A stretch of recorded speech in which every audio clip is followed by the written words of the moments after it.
ऐसिये वृत्ती ध्याना ध्यावो का माझे मना. होय तुझ समान मी पण नाही.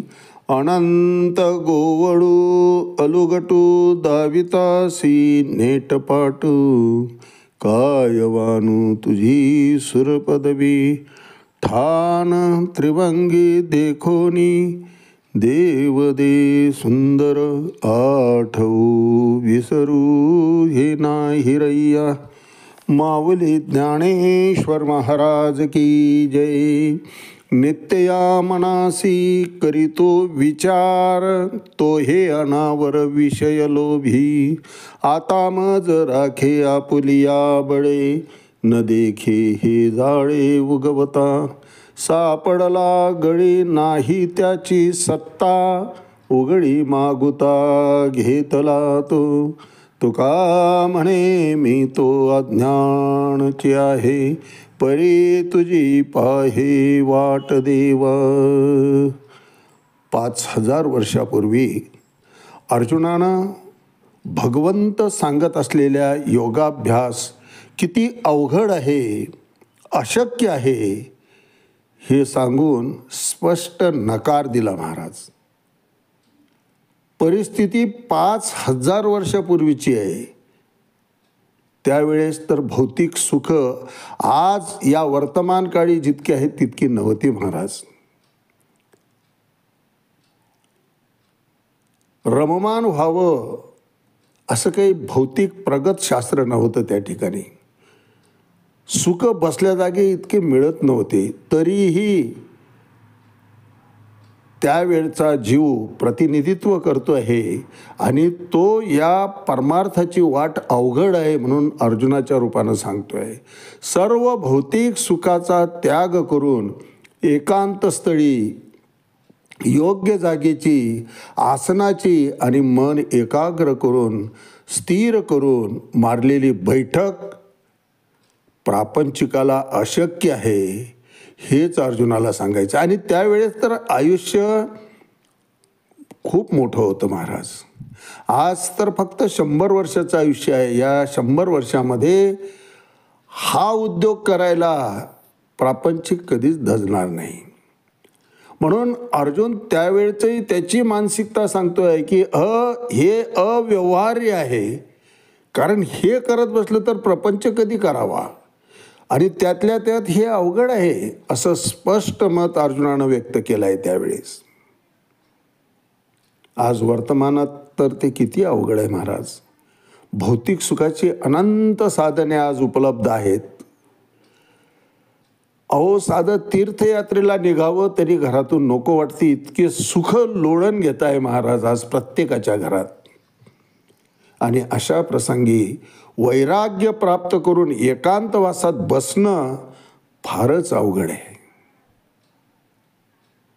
अवघड असलं तरी ते जीवाला या मनुष्य देह मिळाल्यानंतर किती आवश्यक आहे याचंच महत्त्व भगवंत अर्जुनाला सांगतायत. श्रीमद भगवद्गीता ही खऱ्या अर्थानं कसं जगायचं. आम्ही जगतो ते जगणं नाहीच आहे महाराज. स्वतःसाठी जगणं, स्वार्थासाठी जगणं, भौतिक सुखामध्ये या विषयामध्ये रममान होऊन आयुष्य काढणं हे सपशेल चुकीचं आहे.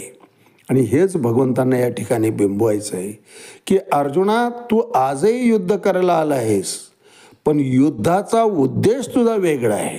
त्यात प्रतिशोध आहे, त्यात क्रोध आहे, त्यात स्वार्थ आहे. मी विजयी होईल आणि हे राज्य आम्ही उपभोगू हा स्वार्थ त्यात आहे.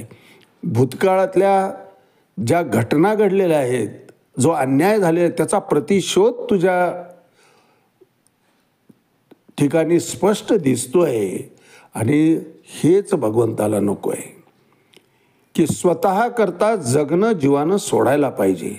दुसऱ्याकरता, धर्माकरता, परमार्थिक कामाकरता भगवंताने जे घालून दिलेले काम आहे, नवे नवे भगवंताची जी कार्य आहेत, जे का रंजले गांजले, अशा अनाश्रितांना आश्रय देणं, गरजवंतांच्या ठिकाणी धावून जाणं हे कार्य जीवाकडून अपेक्षित आहे.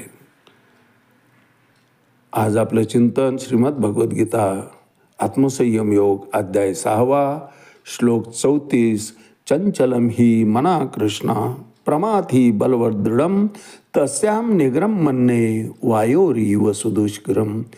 भगवंता केशवा, या चंचल मनाला ताब्यात ठेवणं म्हणजे एखादं वावटळ बंदिस्त करण्यासारखं होईल. अतिशय कठीण असं हे काम आहे. मन एकाग्र व्हायलाच तयार नाही असं अर्जुन भगवंताला सांगतोय. माऊली तेच वर्णन 417 क्रमांकाच्या ओळीत करतात. मनोनी मन निश्चळ राहेल मग आम्हासी साम्य होईल, हे विशेषही न घडेल याची लागी. मन अतिशय चंचल आहे देवा. अर्जुन म्हणतोय आणि माऊली तेच वर्णन करतायत की मन चंचल, आणि मनाच्या या चंचलतेमुळं, मनाच्या या वेगामुळं, मनाच्या या उन्मत्तपणामुळं म्हणून मन हे निश्चळ राहिलं. मन जर स्थिर राहील तर मग आम्हा साम्यावस्था प्राप्त होईल. परंतु मनाची अशीच चंचलता, अशी चंचल वृत्ती राहिली, असंच चंचल मन राहिलं, असंच वेग त्याचा राहिला, उन्मत्तपणा त्याच्या अंगी राहिला, तर मग आम्हास साम्यावस्था कशी प्राप्त होईल.